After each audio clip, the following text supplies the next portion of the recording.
Good afternoon, good afternoon, good afternoon, good afternoon, everyone. Good afternoon. Salute, salute, salute, salute, salute, salute. Happy Wednesday, everyone. Happy Wednesday, everyone. Today, we're going to talk about a subject. It's called the blame. It's the blame game. And a lot of Georgia fans, a lot of Dogs fans within the Dog Nation, they're pointing the fingers, they're pointing the blame at everyone. And we're going to talk about that today, the blame game. That is something that happens in life. Salute to your 225 girls. Salute to your fantastic Max. Salute to your time. Yes, today we are live, live, live. The dog call is live. My first actual live. Usually I do these pre-recordeds, but I just decided for this subject, I wanted to go live and talk about the blame game and the blame game that is being played throughout the Georgia fan base. So everyone, get your popcorn ready for a special live edition of the Dog Call.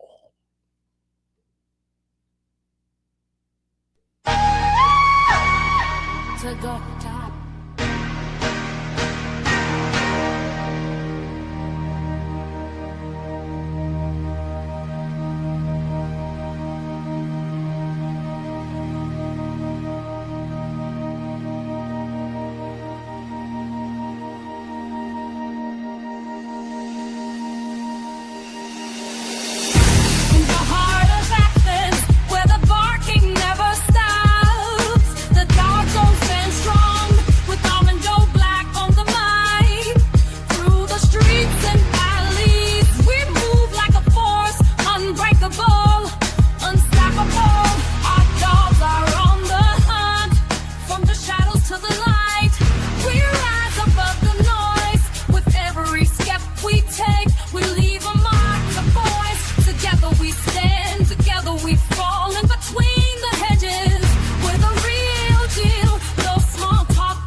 Good afternoon, everybody, and welcome to the Dog Call. We're live. We are live today. Salute. So let me do something I rarely get a chance to do. Let me show some love to the chat here real quick. 225 girls, salute to you. Fantastic Max, salute to your time. Salute to you, Ed. Salute to your brother. Salute. Big Hardy Obama, salute to you. Salute. Everybody, salute. Welcome to the Dog Call. Salute to you, Chaos. Welcome to the Dog Call, everyone. Welcome. Well, it appears that it's after what happened Saturday in Sanford Stadium, after what happened Saturday with Austin P, a lot of the fan base are kind of in an uproar. They're kind of in panic mode right now. Salute to you, Sikkim. Salute, brother. they're kind of in panic mode right now, and finger pointing. A lot of finger pointing is going on. So I'm just going to give you the list of the usual subjects that the finger pointing is the directions. They're going in three directions right now. So you have some people blaming Kirby. You have some people in the fan base, they're blaming Mike Bobo. And then you have a portion of the fan base that's blaming Gunnar Stockton. Salute to you, Nine Ja. They're blaming Gunnar Stockton. They're blaming Mike Bobo. They're blaming Kirby. So then you have a portion of the fan base, I call them Disney dogs, that will say, well, you shouldn't blame anyone. You should just support. Listen, in life, when things are not going right, people are going to start pointing fingers. They're going to play the blame game. Okay, so if your kid brings a bad report card home, okay, you're going to sit him or her down and you're going to ask her what's going on. All right. And then you want to find out what the problem, why, who or what is the reason why they brought home a bad report card. If production is going down in the factory, if production is not the way it's supposed to be, if the numbers are not adding up in production in the factory, what's going to happen? The foreman, the manager, they're going to point the fingers. The owner of the factory, he's going to want to know what's going on. Even in the Fortune 500 company, when stocks start falling, production slacks, the CEO, the board, they're going to call a meeting in the boardroom, and they're going to want to know what's going on, what the hell is going on. Why is production not going according to where it's supposed to go? So finger pointing is a normal thing in life, especially when it comes to business.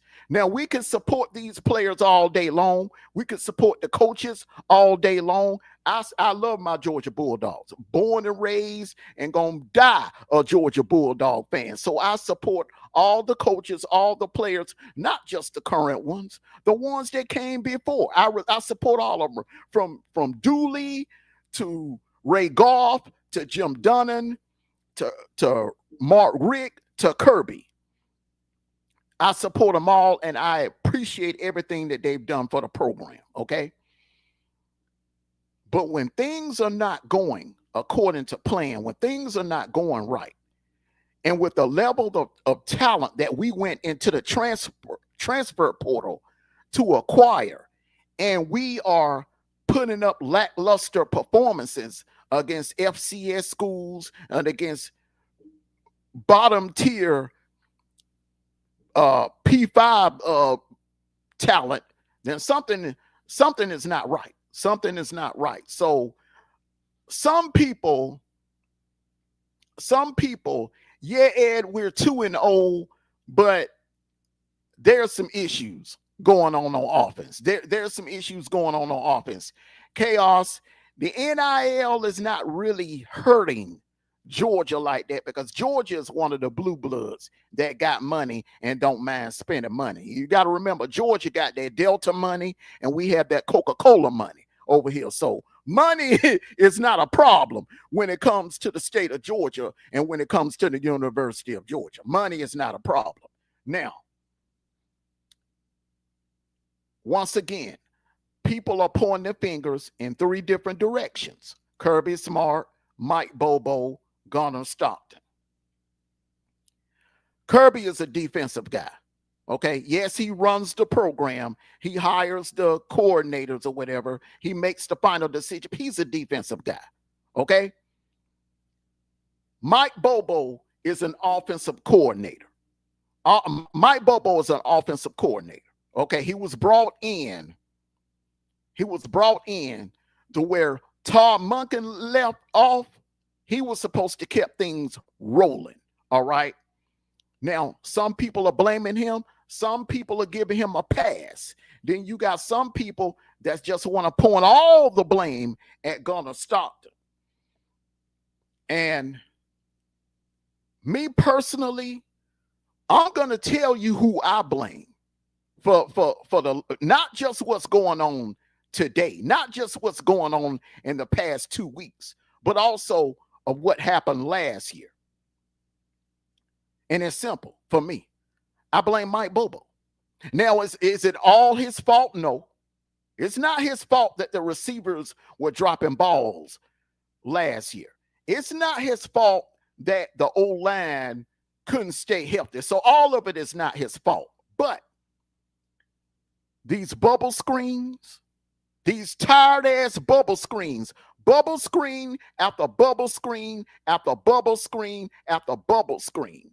The fact that we are known as an offense that goes lateral instead of going vertical, that is Mike Bobo. That's Mike Bobo shit. And I'm going to tell you why. Ask any Auburn fan. Go back to 2021. Ask any Auburn fan. Ask any Auburn fan what pissed them off the most. What pissed them off the most was that vanilla play calling that Mike Bobo was doing in 2021. He cost Auburn the Iron Bowl that year. Well, Auburn had the talent to beat Bama, and they had Bama on the ropes. Instead of going for the win, he was calling these bubble screen plays, and that, to me, in my opinion, that's scary coaching. That's scary coaching. And that crap, it'll win you 9 games, maybe 10, but it won't win you a national championship. You can't bubble screen your way to a national title because these defensive coordinators, they're recruiting kids. They're bringing in kids, linebackers that can run a 4.5, 4.6, 4.5. Hell, some of them running a 4.4. So these bubble screen plays, it's kind of like you running a damn triple option, or you running the damn wishbone offense where you laddering and pitching. That's basically what it is. It's just an upgraded version. You're throwing it forward 2-3 yards in front of the line of scrimmage. That ain't gonna get it. That ain't gonna get it in today's college football. These linebackers are fast. A lot of these kids that are playing linebacker today, when they were in high school, they had to play both ways. So they were playing some of these linebackers were playing receiver in high school. Some of these linebackers were playing running back in high school. That is why a lot of these linebackers are so damn fast in today's current day of college football. Now, 15, 20 years ago, yeah, you could get away with that shit. Bubble screening and tunnel screens, and you could get away with that shit. But you can't get away with it now against premier, superior defenses. Mike Bobo is the problem. The play calling is scary. The play calling is lackluster. The play calling is vanilla. You're handicapping Gunnar. You're not giving him a chance.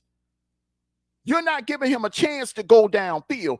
Call some damn plays. Let's see if he can throw the ball vertical. Right now, none of us really know what he can do. We've seen what he can do in the Sugar Bowl, but hell, that was 9 months ago.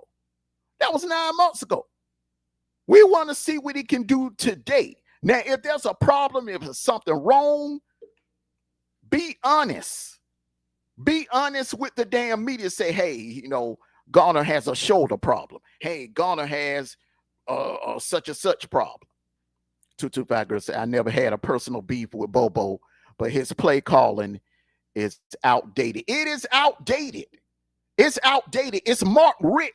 It's the Mark Rick era all over again. It's the Mark Rick era all over again. Mike Bobo is calling plays. See, that shit worked fine when we had a Todd Gurley in the backfield. Okay, where you could throw a bubble screen to Todd Gurley and he could hit it for like 20 or 30 yards down the field. That shit worked when we had Keith Marshall, where you could throw a bubble screen to him and he could take it down the field for maybe like 10 to 15 yards. That worked when we had Sony. Salute to you, Baker Man Jr. Salute to you. I'm about to call you Baker Mayfield. I'm still thinking about that game Sunday, man. That's another subject too. But that right there, you got. Let me do this, y'all, so y'all can see me. See, my thing is, ladies and gentlemen, Bobo has been, for anybody that's doubting what I'm saying, for anybody that has an issue with me putting the blame on Mike Bobo, if you are really a Georgia Bulldog fan and you know your Georgia Bulldog history, back in the early 2000s when he was working under Mark Richt, he called those same damn plays. Now, some of them may have worked. We had better running backs back then. Isaiah Crowell, Todd Gurley, Keith Marshall, Nick Chubb, Sony Michel. We had better running backs back in the days. Salute to you, Russell Red. Salute to you, brother. Salute to you. Appreciate that slap on the neck. Russell Red said, salute Mondo. Long time no see, player. My horns dropped the ball our first game, but we gonna be ready when we get to Athens. The problem, Sarkeesian or Arch. I don't think y'all have a problem. I just think y'all ran into a buzzsaw. Ohio State is a hell of a lot better than I thought they would be this year. I assume, let me tell y'all something where I made a mistake. Me personally, I made a mistake assuming that Ohio State was going to take a step back because Jim Knowles left and went to Penn State. But Matt Patricia, man, I forgot who the hell that was. Matt Patricia is the reason why 28-3 happened to my Falcons in 2016. Matt Patricia was the defensive coordinator on that same New England Patriots defense. He was calling the defensive plays that night that shut my Falcons down in the second half. So much respect to Matt Patricia, much respect to the Ohio State Buckeyes. That team is no joke. And what they did Saturday to Grambling, I think they beat them, 70-0? Man, let me tell you something. I'm surprised they didn't goddamn catch a civil rights violation. Dropping 70 points. I mean, really, honestly, man, they could have scored 100 points on Grambling if they wanted to. But that Ohio State team is right now, to me, in my opinion, they look like the best team in the nation, hands down, bro. Don't blame Sark. Don't blame Arch. But I will say this. Arch ain't all that who you thought he was.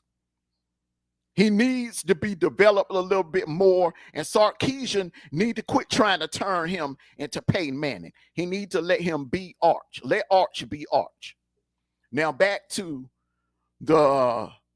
our issues on offense. Mike Bobo, anybody that's a Georgia Bulldog fan and has been following us and following this team for the last, let's just go back 15 years. 15 years.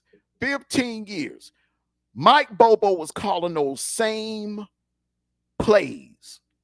Remember the blackout game in 2008 when Bama, we had the first blackout. Bama came here and embarrassed us in our own backyard. Mike Bobo was the play caller.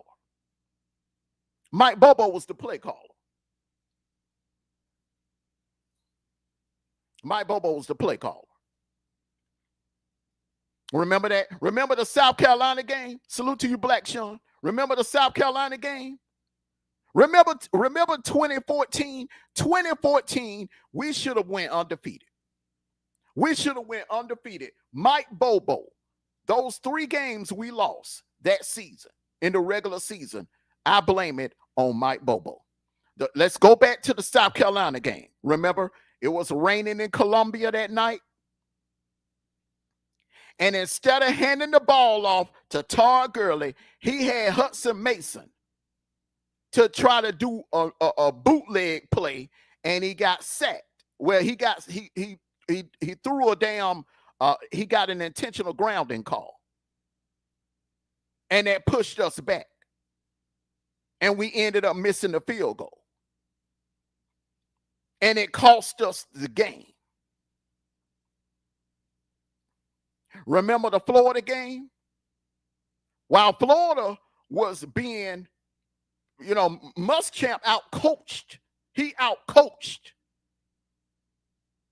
Mike Bobo. Mike Bobo got outcoached that day, where Mike Bobo was trying to bubble screen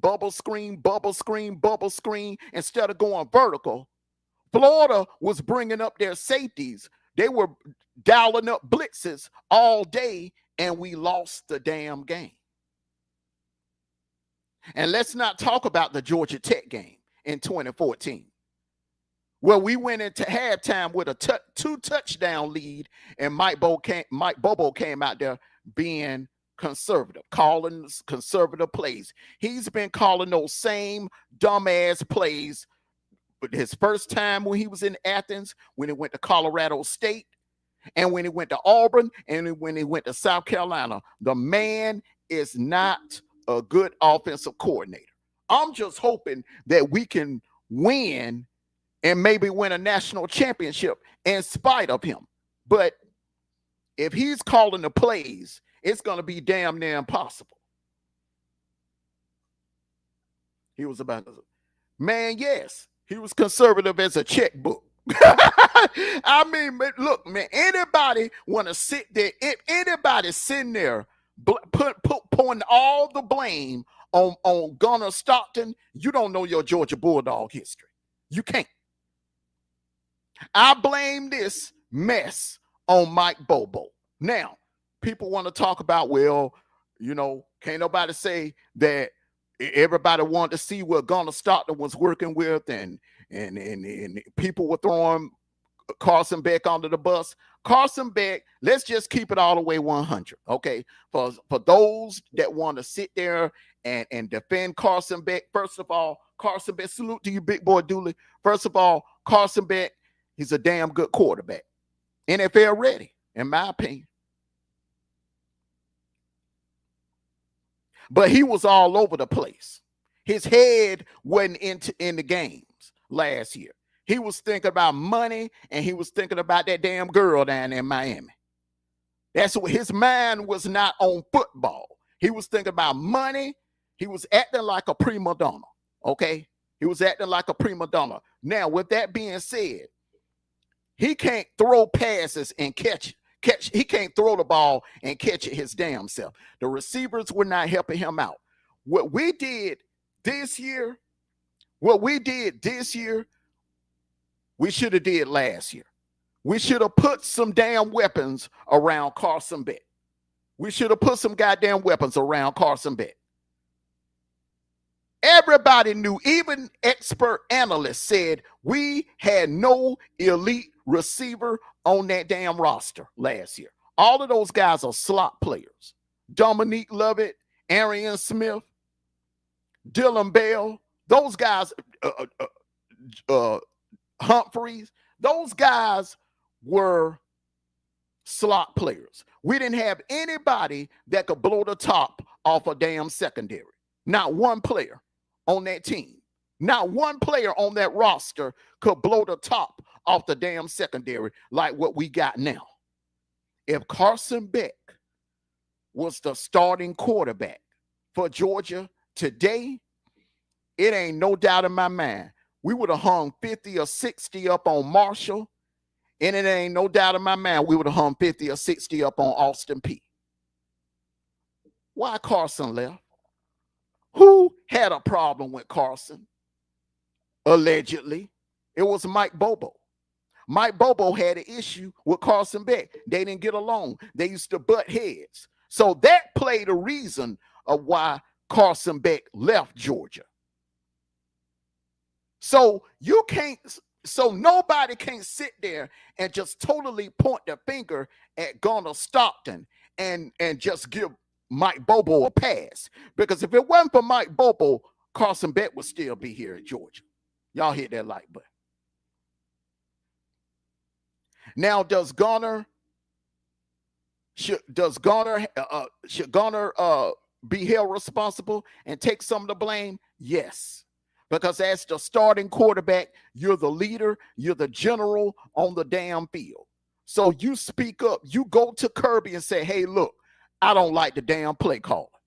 I don't like the play calling. Kirby, can you speak to Mike and tell him I would like for him to call more plays down the field, more vertical plays?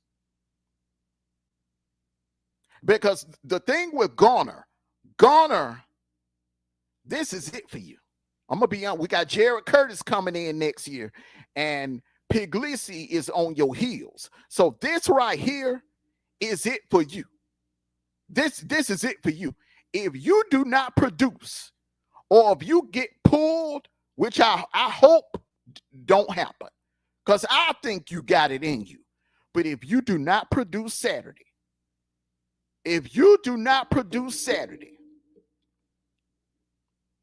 you basically, Puglisi is going to close in. He's going to walk you down, and he's going to become QB1. Then we're going to be looking at a situation where Puglisi and Jared Curtis are going to be battling for QB1 next year. Because I highly doubt, if the way things are going right now, I highly doubt if Garner is drafted in any round. And I'm saying 6, 7. I don't see him getting drafted at all right now. So he needs to do something. It's not like he's a freshman. He's a damn junior. He's a junior. So he needs to do something.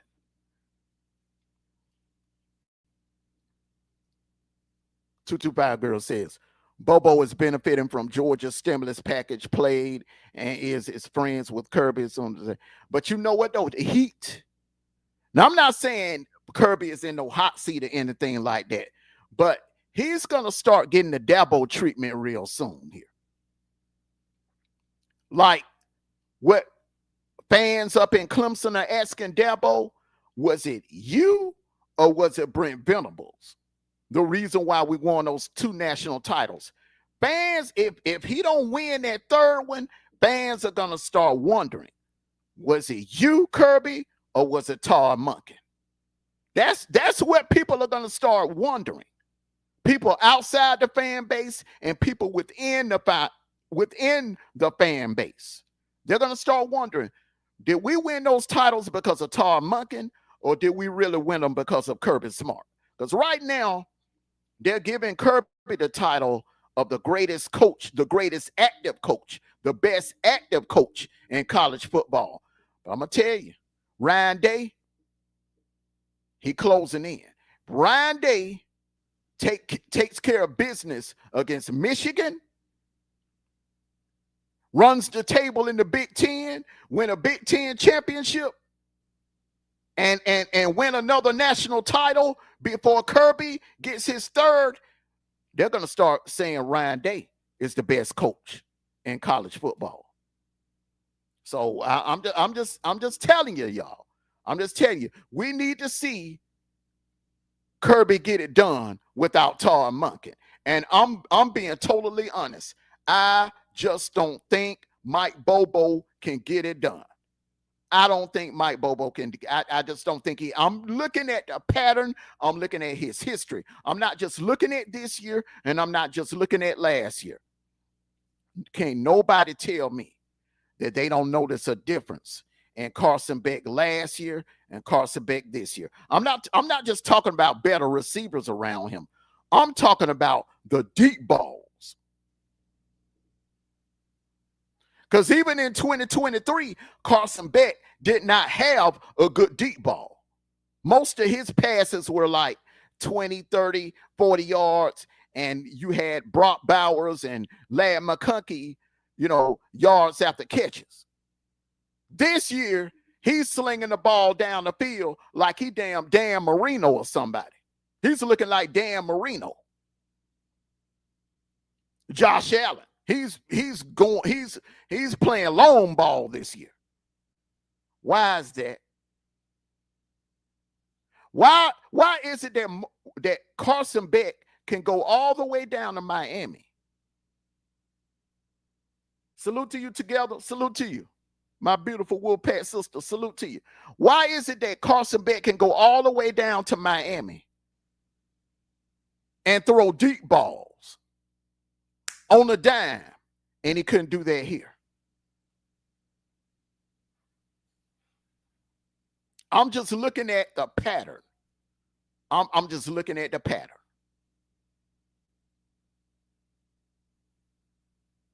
I think if Aaron Murray would have had a different offensive coordinator, Aaron Murray probably would have won the Heisman.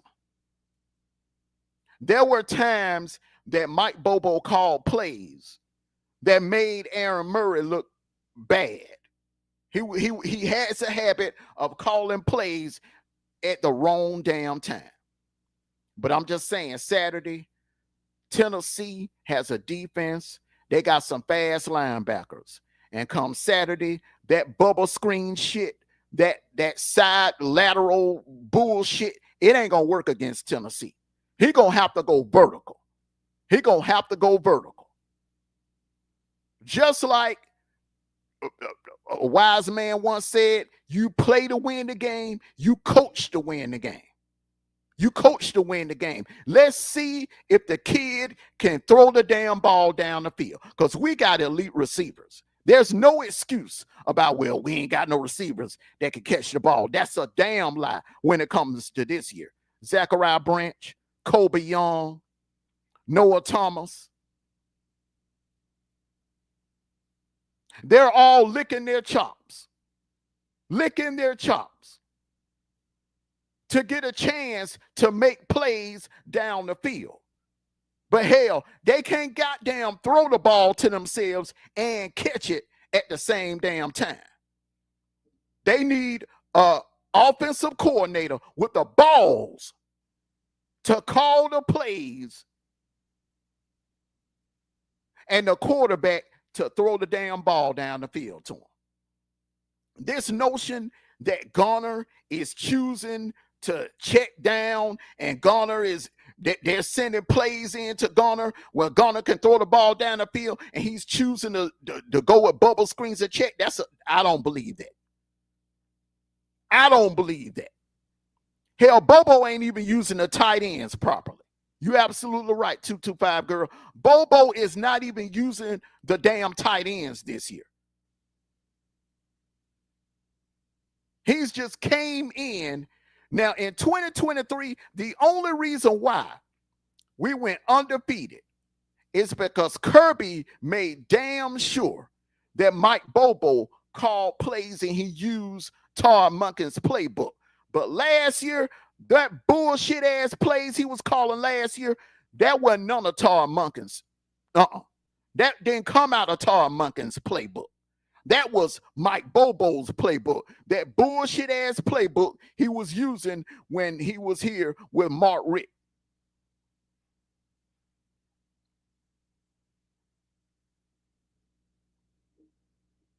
Time says great, Herm Edwards for my Jets. Yeah, the great Herman Edwards said you play to win the game, but that goes for coaching too. If you want to win, that is why there's a difference. But there's a difference between play callers like Chip Kelly, play callers like Lane Kiffin, play callers like Steve Sarkisian, championship winning offensive coordinators. That's why you have a difference in coaches like that, and then you have your Mike Bobos. This man ain't never won a damn thing at any level as a coordinator. Never. At any school, he ain't won a damn thing. So I don't understand why anybody or any fan or anyone outside the fan base ain't looking at him as the damn problem. Because it's easy to sit there and blame the quarterback. It's easy to sit there and blame Gunner. I guarantee you, if we had Todd Monken, I will bet anything that I have. Hell, I bet my life. If we had Todd Monken here as our coordinator, Gunner would be top 3 passing in the SEC right now. He wouldn't be at no 400 yards passing. That kid would have somewhere 5,000, 6,000. He would be up there with John Mateer. He would be up there with John Mateer because the kid has an arm. He has an arm. He showed us that in the SEC championship game, and he showed us that in that pass he threw to Arian Smith, that should have been a touchdown. That was on Arian Smith. The pass he threw to Dylan Bell, that should have been a touchdown. Dylan Bell dropped it. That zip pass he threw to Cash Jones, that kid got an arm. I don't give a damn what anybody say. He got an arm. But he can't call the plays. He's not the coach. He's not the offensive coordinator. We need a damn offensive coordinator with some balls that can call the damn plays for the kid. Baker Man Jr. says Dylan Bell looks lost in this offense. Yeah, all of them do. All of them do. Noah Thomas looks lost. The only one that's really benefiting from it is Zachariah Branch, because that's what he does. You throw him a check down, he'll take it to the house. You throw him a bubble screen, he'll take it to the house. That's his game. He can hurt you deep.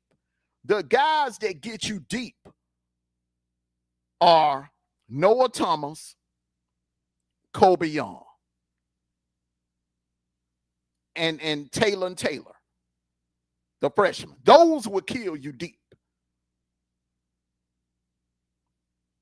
225 girls say Baker Man, they got him doing jet sweeps. They've been doing, that's on Mike Bobo, that dumb crap, jet sweeps. If you're going to do a jet sweep with somebody, I think I would do it with Zachariah Branch, because one missed tackle, 20-yard game, 30-yard game, or even better, he could take that to the house.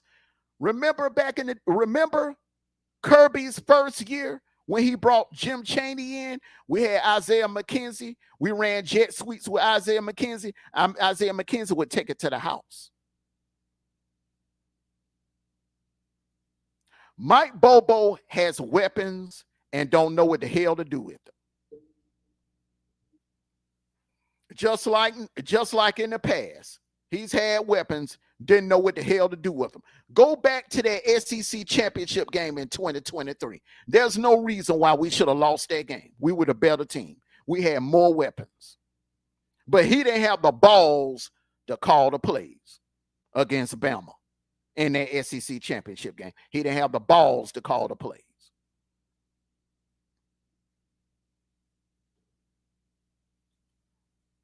Salute to you, Thomas. Salute to you. Welcome to the broadcast. Thomas said, I took Georgia Saturday. They will be okay. I mean, I'm not doubting that. I'm not doubting that, because I really don't think Tennessee is all of that.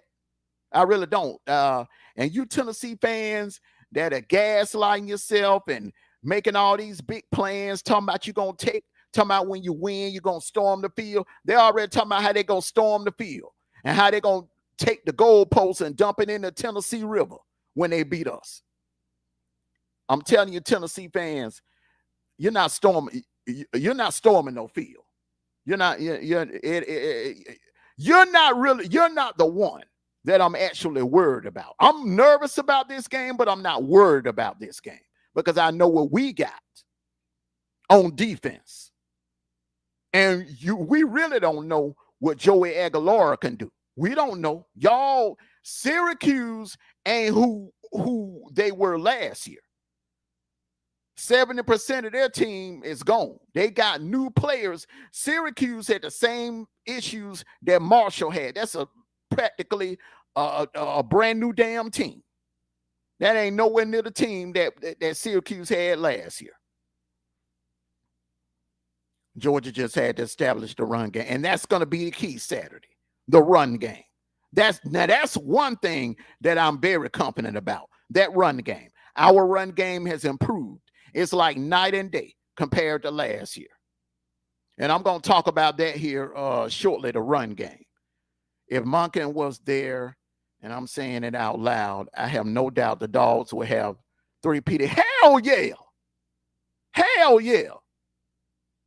Hey, ain't no doubt in my mind. Some people say, well, the reason why Georgia didn't three-peat because of A.D. Mitchell.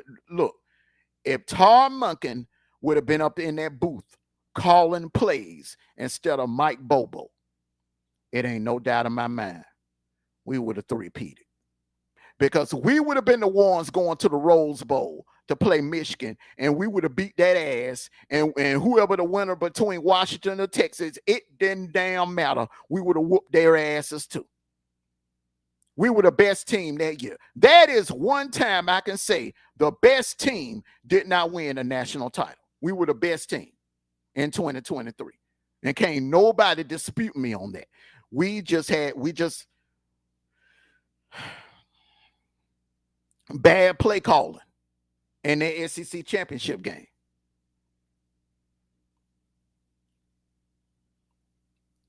Our defense still elite. Yeah, we're going to keep a defense. We're going to keep an elite defense. Keep Tennessee's offense on the sidelines with the running game. That's the plan. That's what we do every time. And all you Tennessee fans, you're gonna be feeling just like you felt after the game in 2020. You all of this talk about we could catch Georgia. This is the year. You thought in 2020, you thought that was the year that you could catch Georgia, and you were sadly mistaken. Georgia ain't got no quarterback. Georgia ain't Jake Fromm gone. We can get him this year. Stetson is short. We can get him this year. You were sadly mistaken. Stetson balled out in 2020. In 2022, y'all came to Athens with all that damn hype, thinking that you was gonna catch us that day. Everybody was picking Tennessee to beat us. We were undefeated and got dropped from the number one ranking in the college football playoff rankings. And what happened? What happened when you came to Athens in 2022? You thought you could come to Athens last year and catch us. It didn't happen. Although, in my opinion, I think Tennessee on paper had the better team, but that night we were just better. We was just one step ahead of you. We was just better because we had come off an embarrassing loss to Ole Miss, and it was a must-win game. So I don't understand what makes Tennessee fans think that this is the year that they're going to catch us.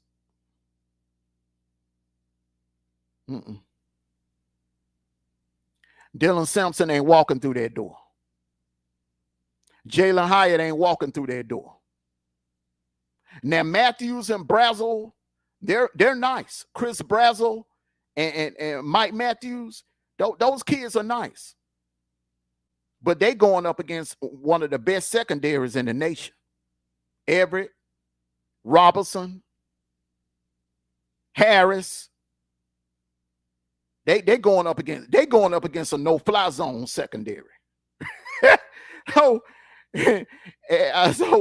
good luck with that. Good luck with that. And when they catch the ball, you better believe they're going to take some hits. So good luck with that.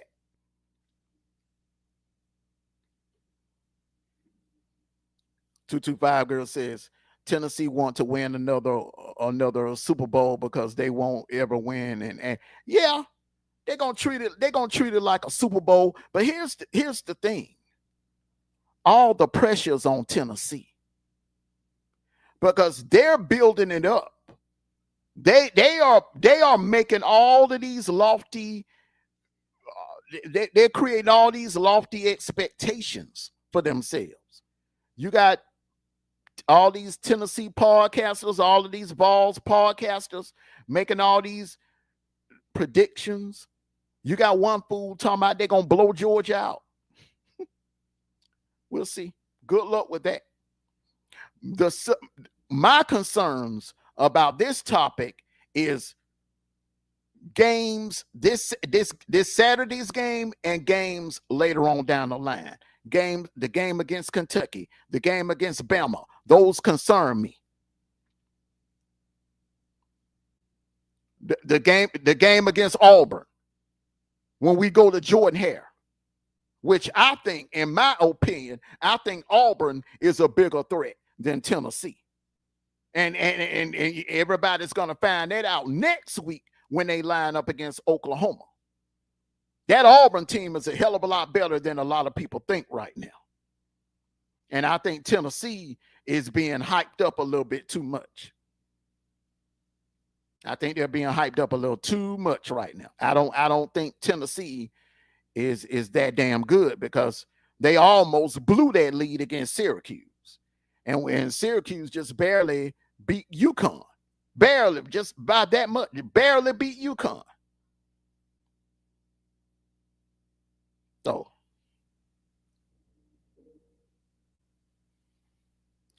now, y'all know every week I do a top 5 SEC top 5 rankings. So I'm going to go ahead and do my rankings, my top 5 SEC rankings for this week. And it's been some changes. It's been some changes due to performances of last week. Some teams lackluster performances, but this is my top 5 for this week right here. And I'm going to explain in order. I think right now at number 5, Auburn, it's safe to say that Auburn and South Carolina, those two are the 5th best. They're tied for 5th best teams in the SEC.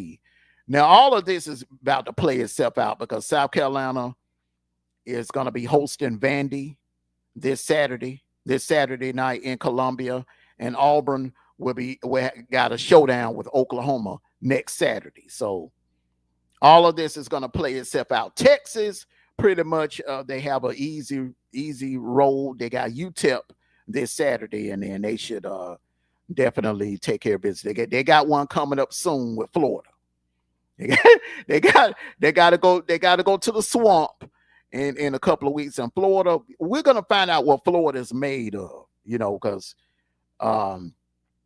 if they don't beat LSU, or if they go out bad, when I mean go out bad, I mean if they lose that game by 2 or more touchdowns to LSU, which could actually happen. That game could get out of hand. I think they're going to start doing a coaching search. Because they lose that game to LSU, then they got to turn around and play Texas. Then they got to play Texas A&M, and then I think Napier be gone. I think he'll be gone before the cocktail game in Jacksonville. At number 4, Texas is. I think Texas is perfect right there where they're at. At number 3, Georgia. Georgia didn't have a good game on Saturday. We won 28-6, but by Georgia standards, it wasn't acceptable to me. But I'll take it. I'll take it. Hell, it could have been worse. It could have been what happened to Florida. Okay, but I'll take it. I'm putting us at number 3. Like I said, you got to put some respect on the champs. To beat a man, you got to beat the man. And so far, ain't nobody beat us yet. So we're at number 3. At number 2, I put Oklahoma at number 2, because Oklahoma, in my opinion, has the second most impressive win out of any team in the conference. Oklahoma, although it was in Norman, but Oklahoma they played a damn good. They dominated from start to finish. They dominated a very good Michigan team, in my opinion. That Michigan team is going to win at least 8 to 9 games. That wasn't no FCS cupcake team that they did that to Saturday. That was Michigan, the Michigan Wolverines. Okay.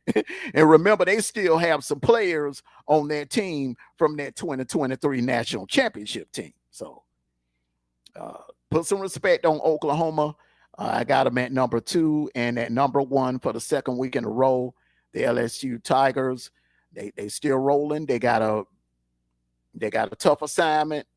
Rivalry game with Florida this Saturday in Baton Rouge. So, in my opinion, right now, they're playing the best football. They're most complete team on both sides of the ball. Yeah, they had a little lackluster performance against Louisiana Tech. But if anyone, like I said, if anyone knows the history of college football, Louisiana Tech is not one of those teams that you're gonna just blow out. You're not gonna hang no 60 and 70 points on Louisiana Tech. When you line up against a team like Louisiana Tech is one of those teams that put up a fight. They put up a fight. They rarely get blowed out. So I'm not gonna hold that against them. What they did in week 1 when they went into Death Valley Junior in Clemson, South Carolina, and did what they did to Clemson. You can't take that away from them. You can't erase what they did to Clemson. So, right now, in my opinion, they look like the best team in the SEC. I think Florida will beat LSU. It's possible. It's possible. It is possible that Florida, anything can happen. So far, this is a crazy year. And I will say LSU is one of the teams that are on upset alert, right along with Georgia, right along with Notre Dame, right along with Miami. They are on upset alert. Thomas says Lee Corso picked LSU to win the national championship. I don't know about that. I think they'll go to the playoffs, and I think they'll make some noise in the playoffs. But as far as winning the national title, I don't know. Like I said, right now, if I had to pick a team, in my opinion, that could run the table and win the national champion, my favorite to win the national championship right now, it got to be Ohio State, because Julian Sand is not a drop off from Will Howard. I would honestly say Julian Sand might be an upgrade from Will Howard. And those transfer running backs that Ohio State have, they're pretty good. They're pretty good. So that I don't see no drop off at all from Ohio State. I don't see no drop off. I will admit, I was expecting a drop off, but honestly, I do not see no drop off from Ohio State. So LSU winning the national championship, I don't know about that, but I will say right now, they look like the team to beat in the SEC. They look like they could win the SEC because they are the most complete team on offense and defense right now. Nessmeyer, he's clutch. He showed that in week 1. Their running game is on point. That defense, that defense is for real. But I will say this, and I hate to say this. Salute to you, Reggie Reg. Salute to you, brother. Salute to you, brother. Happy Wednesday to you. I will say this, and I have to be 100% honest. As a Georgia fan and as a SEC homer, and I've been an SEC homer all my life, I have to agree with Paul Feinbaum and Stephen A. Smith. The SEC is kind of like in decline. The SEC is kind of falling off. And I think the NIL has a lot to do with it, because the NIL, the teams up north, they're spending money. Ohio State is spending money. Michigan is spending money. Notre Dame is spending money. Everybody is spending money. So it's two things that players want now. They want money, but they also want playing time. It used to be a time where you could recruit, get the number 1 class, and be 2-3 deep at a certain position. It's hard to do that now because these kids, they're not patient anymore. They're not going to sit on the bench for 2-3 years, wait their turn anymore. They're not doing that anymore. They will leave and jump in that. They will jump in that transfer portal and leave and go somewhere where they can get playing time. Salute to you, Tommy. Tommy says, Arch manager's gonna be padding stats till they play good teams. Then he will throw 2 interceptions and lose the game. Like I said, let me just say this about Arch. He's not elite. He's not what all they were trying to make him out to be coming into the season. Okay, they was saying that he was generational talent. He was elite, putting him on a pedestal up there with Tim Tebow and Johnny Manziel. I mean, look, he ain't on that level, in my opinion. Now, with that being said, he ain't no slouch either. He ain't no scrub either. I think he has potential. I think Sarkisian needs to call plays that works to his advantage. You can't take a quarterback like Arch Manning and try to keep him in the pocket and turn him into a pocket passer and turn him into a pro-style quarterback. He's not a pro-style quarterback. You got to let Arch be Arch, in my opinion. 2-5 girl says, the irony when there was no NIL, the Big Ten couldn't compete. Now it's here. The SEC looks like they can't compete. Yeah. Bands will make you dance. 2-5 girl.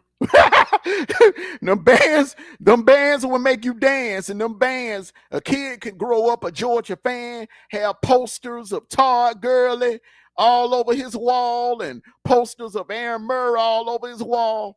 But his senior year, if somebody from the Big Ten like Penn State or a recruiter from Ohio State come and, hey, $5 million, come play for us. And we ain't offering that kind of money, what you think they're going to do? What you think they're going to do? they Columbus, Ohio, Ann Arbor, Happy Valley, here I come.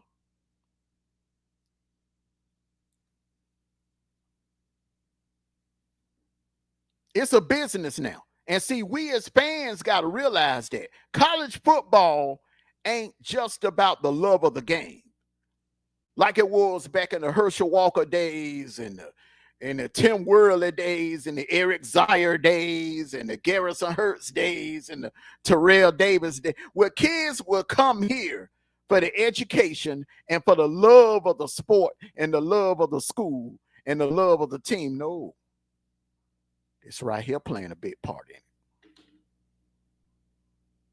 You got to show these kids the money. see these Gen Zs, they about paper. They about paper. They ain't like us Gen Xers. Gen X, back in the Gen X era, we would go to a school for the love of the game, and because we grew up loving that school. It ain't like that. It ain't like that in this generation. Them days are over. They're over. And the only thing I can say is these schools in the SEC, they better get in the arms race. We got the money. It's just that Georgia, for whatever reason, they're tight with the money. And I don't understand it because we ain't winning the damn thing in no other sport. We ain't winning the damn thing in basketball. The women's or the men's basketball teams, hell, if they do get the March Madness, they getting their ass eliminated in the first round. We ain't winning no baseball championships, no softball championships. We'll win some in gymnastics every now and then and track. But other than that, hell, football is king at the University of Georgia. So I don't understand. It ain't like Florida and LSU where they're winning in multiple sports. The LSU girls team winning national championships. LSU baseball team winning national championships, Florida baseball team winning national championships, Florida men's basketball winning national championships. We don't have it like that. We ain't doing it like that. So I don't understand why we ain't investing more money into the football program so we can get these elite players. Because I don't know if y'all know this or not. We were supposed to get Ryan Williams and Jeremiah Smith. We were supposed to get both of them.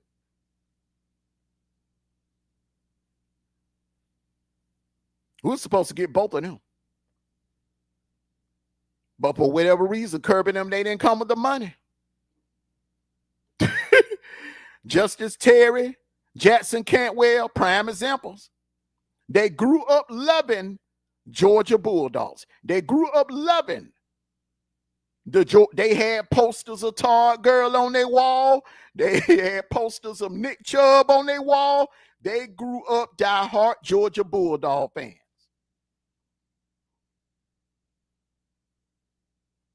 But when it comes to that money, all of that goes out the window. All of that goes out the window.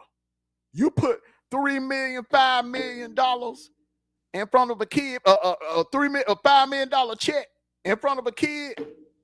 Hey, I know you grew up a Georgia fan, but Ohio State, you want some money? You want $5 million? Come to Ohio State. That's what's going on. You can't get emotionally invested in players today. They can walk at any given moment over the small. Yes, ma'am. Yes, ma'am. Like what I'm afraid what's going to happen is I'm afraid we're going to lose the publicity. And not only am I afraid that we're going to lose publicity, because I feel like he can start anywhere. He's that damn good. Lagway is going into the NFL next year. So you don't think Florida wouldn't love to have Ryan Puglisi as their starting quarterback? Think about it now. Tennessee, Joey Aguilar, this is his last year. You don't think Josh Heupel wouldn't love to have Ryan Puglisi as his starter next year? I'm just putting it out there. I'm just putting it out there. That's why when some of these kids, when some of these dogcasters, they go live and they talk about 2026 recruits and 2027 recruits, I don't get all excited about that. I don't get excited until I see them sign on the dotted line and make it official. That verbal commitment, that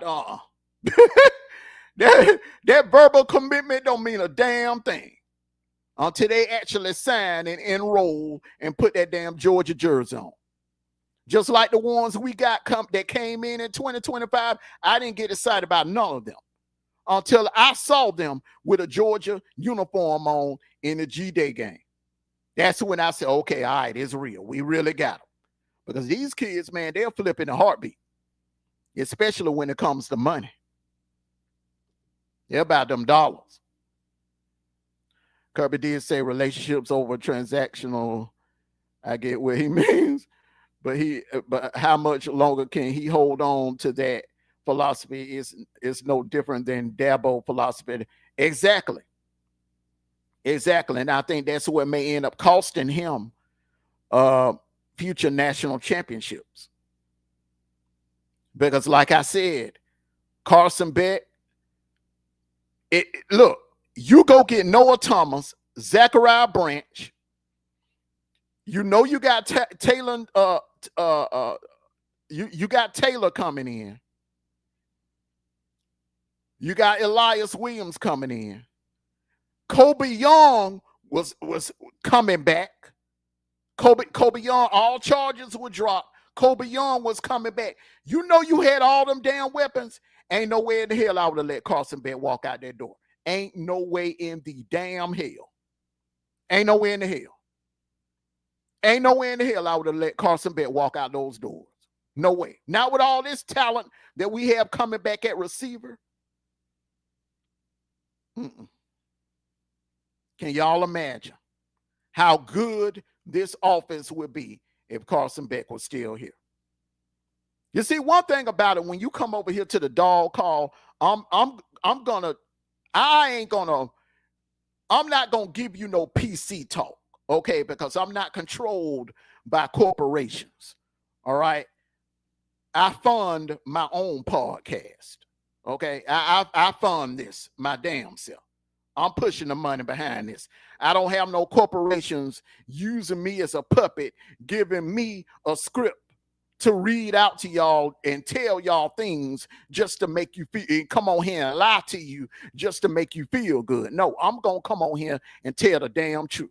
Now, some people may not like it. Some other dog casters may not like it, or they feel like I run my mouth too much, but I'm not going to lie to you all. I'm going to keep it all the way 100. I'm going to keep it 1,000.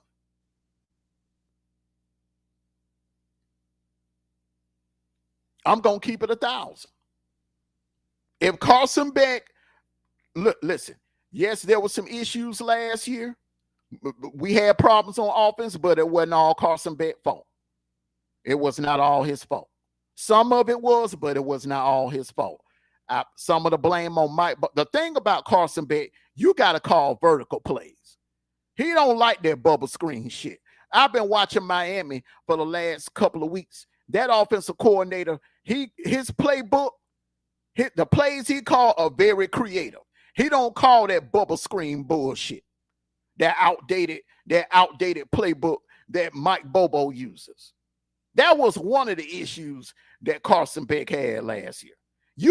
A quarterback can't get to the NFL if you calling bubble screen play after bubble screen play after bubble screen play after bubble screen play. You will hurt a quarterback's draft stock calling those bullshit ass plays every Saturday.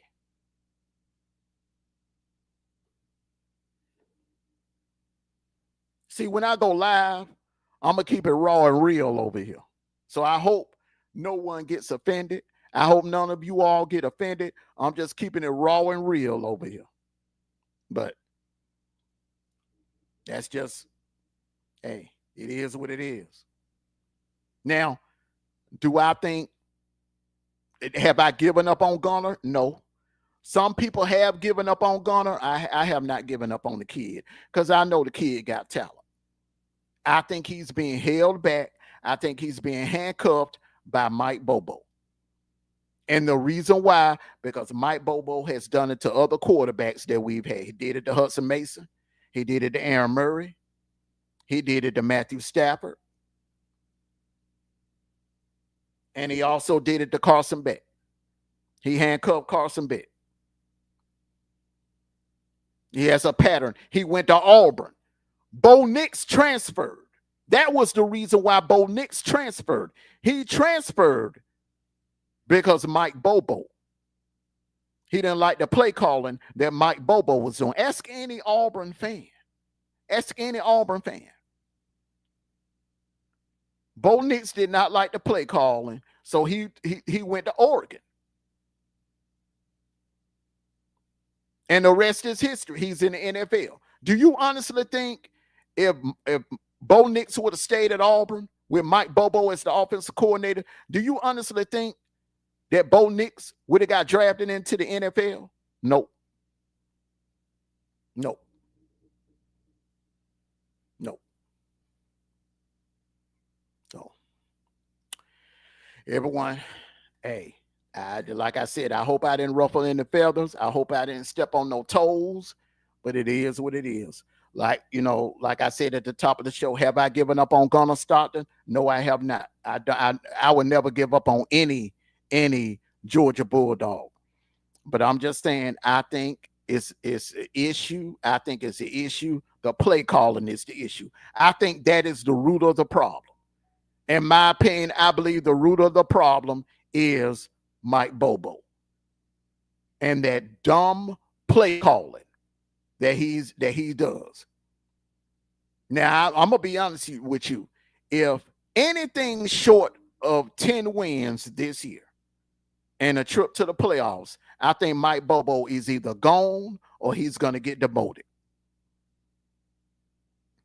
I think he should have got demoted after last year. Bring in Buster Faulkner, bring in somebody that knows how to call plays. It's plenty of young coordinators all across the country. It's plenty of young coordinators in the NFL that Kirby can bring in. This is why I always say it's not good to mix business with pleasure. It's never good to hire friends. That's not good business, because when they mess up and you got to get rid of their asses, it's hard. It's not easy. Where if someone that you don't have a bond with, you don't have a personal bond with, you can keep that business, strictly business. Like with Kirby and Tar Monken, the reason why they won national titles because they didn't have no personal bond with each other. It was all business. Not a good idea to hire friends on your coaching staff. You know, you got experts that throw Dion under the bus for that, because he hired Marshall Falk and Warren Sapp on his coaching staff. They throw Dion under the bus. So why shouldn't the same thing apply to Kirby? Because they got their little rat pack going on. Kirby, Mike Bobo, Coley, Schumer. They're all friends. They're all buddies. Now, I don't have a problem with Schumer. I don't have a problem with Schumer at all. But Mike Bobo, he's not a championship winning coordinator. I'm just being honest.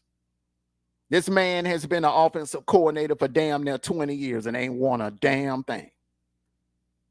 Georgia didn't win nothing when he was here the first time, and I highly doubt if we ain't win anything with him now. I hope I'm wrong. I really truly hope I'm wrong. I hope Mike Bobo make me eat my words come Saturday and come the 27th. I really do. But we'll see. We'll see. But he got to get it together, because that bubble screen crap ain't working.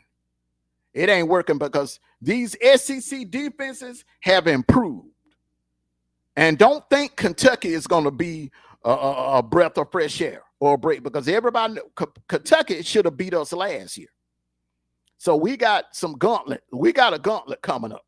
We got Tennessee. Then we got the bye week. Then we got Bama.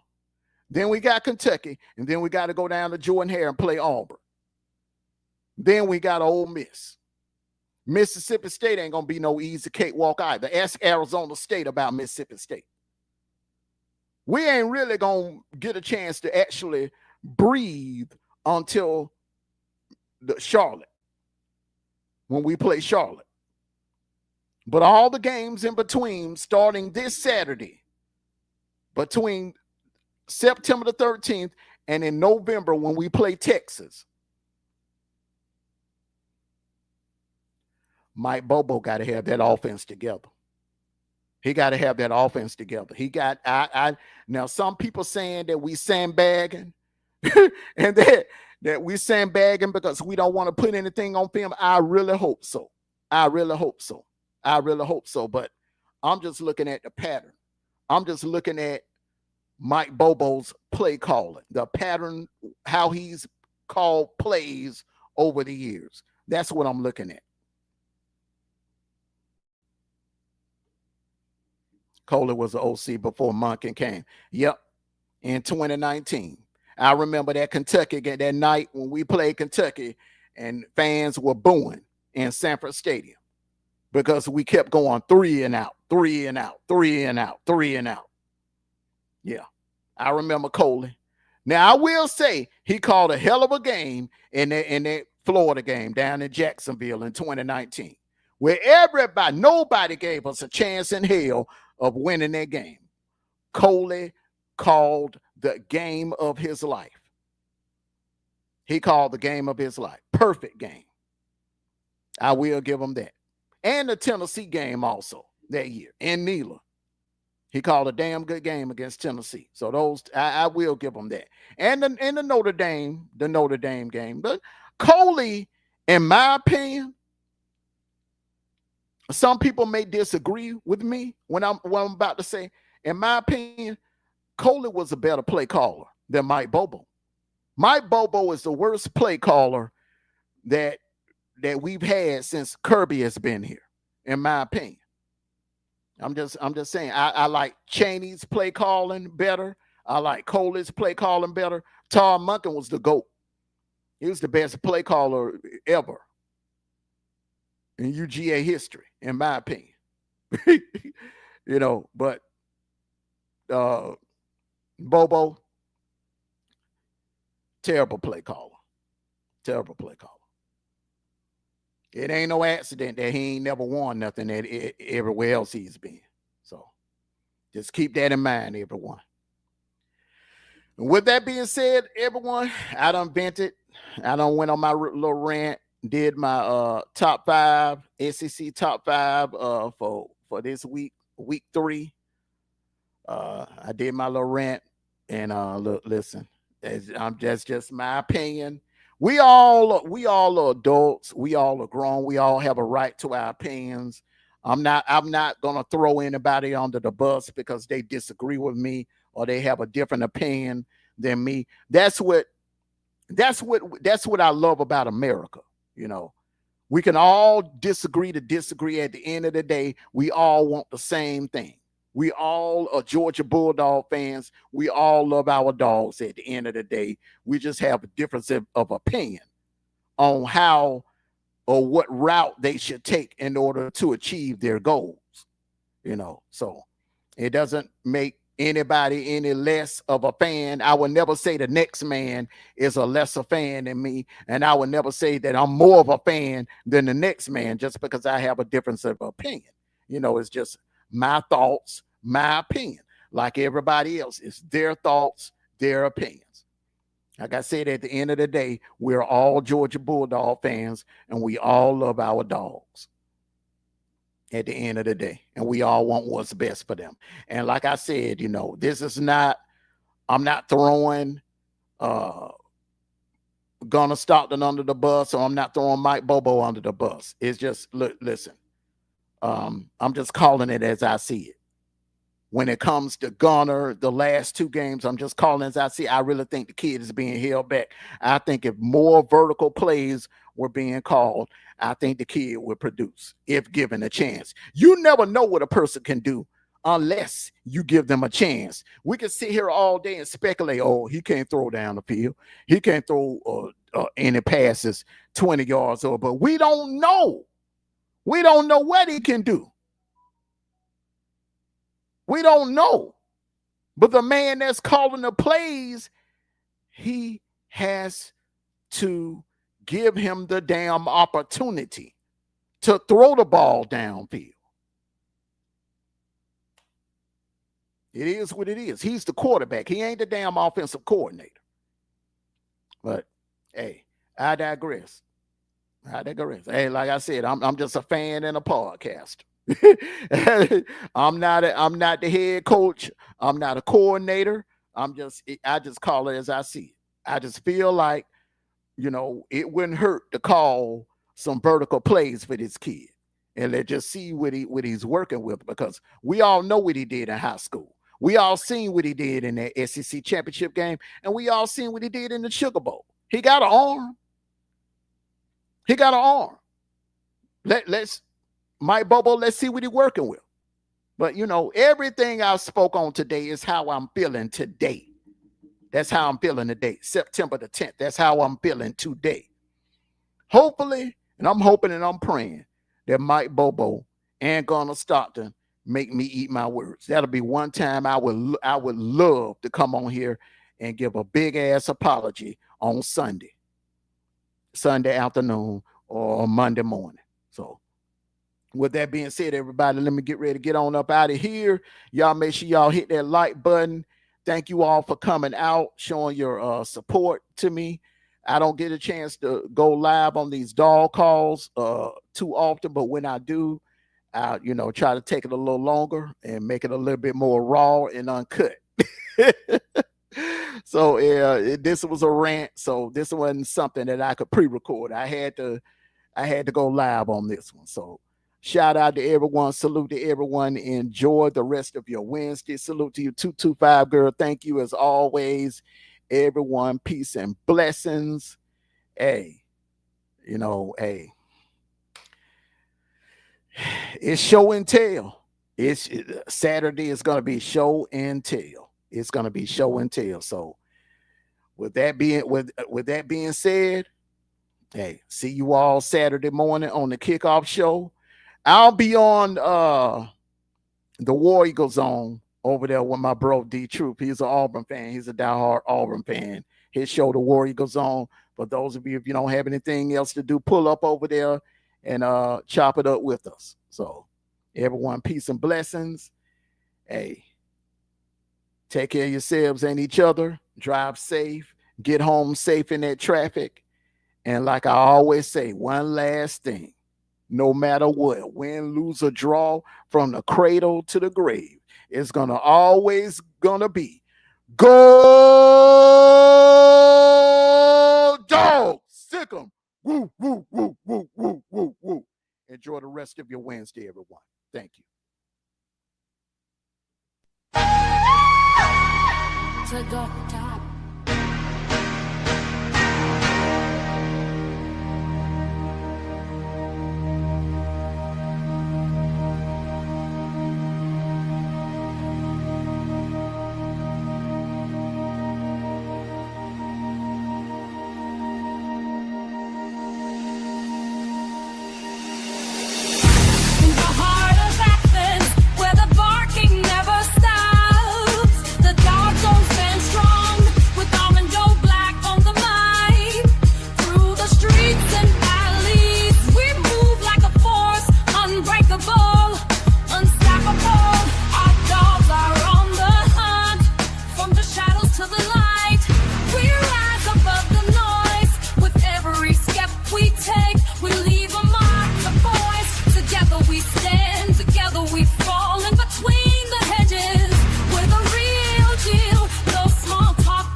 Bring on Florida, bring on Bama, and bring on Texas too. We stay true. The Dawgs.